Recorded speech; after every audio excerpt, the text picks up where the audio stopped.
This is the Ohio AgNet from the Voice You Know with the News You Trust studio, sponsored by BASF.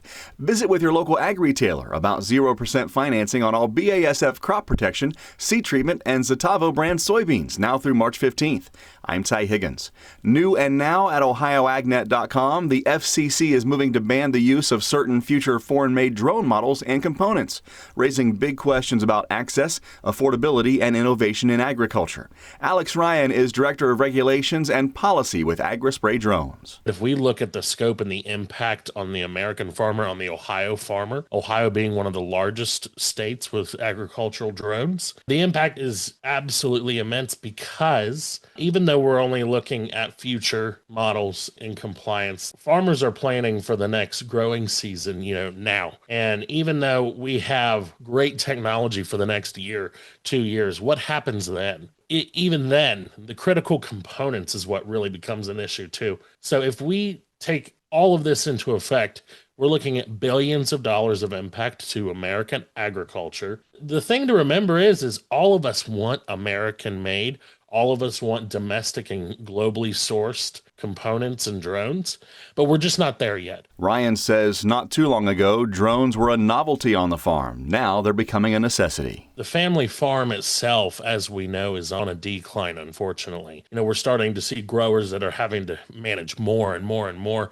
And it really matters a lot on those input prices, on where those inputs make the impact. And so I think the drones really are the answer. And one of the biggest things to realize is drones are not meant to replace the ground rig. Drones are not meant to replace necessarily the aerial crop dusters. Where they do fit in there is that niche for different field types and necessities, but also, even though corn fungicide's the largest, we're starting to see even more niche applications. The drones have proven themselves in the past 5 years to be a great viable option for any operation. And Ryan says these new FCC rules throw a lot of questions in the air about agriculture's use of drones, not only in the future, but this next season. This is not the end. A lot of people are questioning whether they should still get into this industry. A lot of people are questioning if they're going to be able to spray fungicide this year. And the answer is yes. There's always going to be an option. It's just how do we get to that best option and be able to provide the safest and most legal option for those farmers. You can watch our entire conversation with a video online at OhioAgNet.com, also on our YouTube and Facebook as well.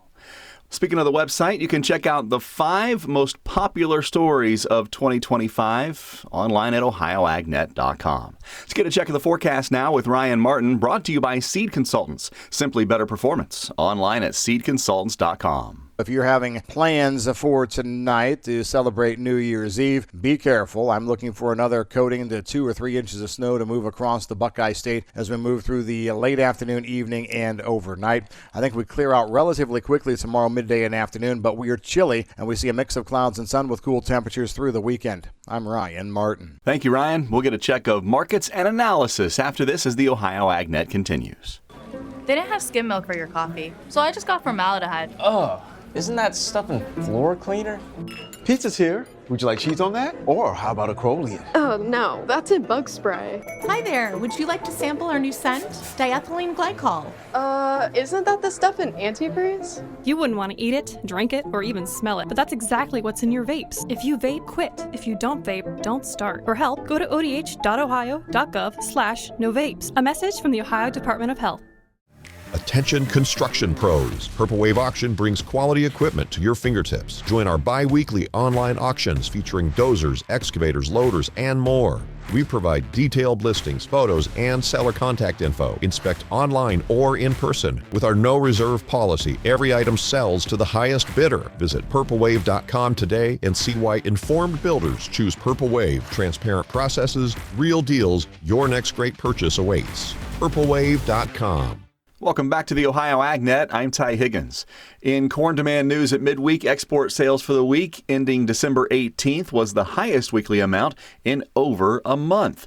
Corn a bit higher at midday, up by 1.5 pennies for the March at $4.42 a bushel. May $4.49 3/4, up by 1.25 pennies. The primary source of bearish sentiment to the soybean market continues to stem from Brazilian weather, with timely rains continuing for most of the country over the 15-day outlook. Beans for January down down 6.5 at midday, 10.39 3/4. March 10.56 3/4, down by 7 cents. Wheat for July up 1.25 at 5.35 1/4. This check of the markets brought to you by Seed Consultants. Simply better performance online at seedconsultants.com.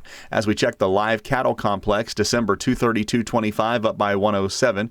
February up 65 points at 231.35. Cattle numbers tight. They'll remain that way for an extended period, providing continued support to prices.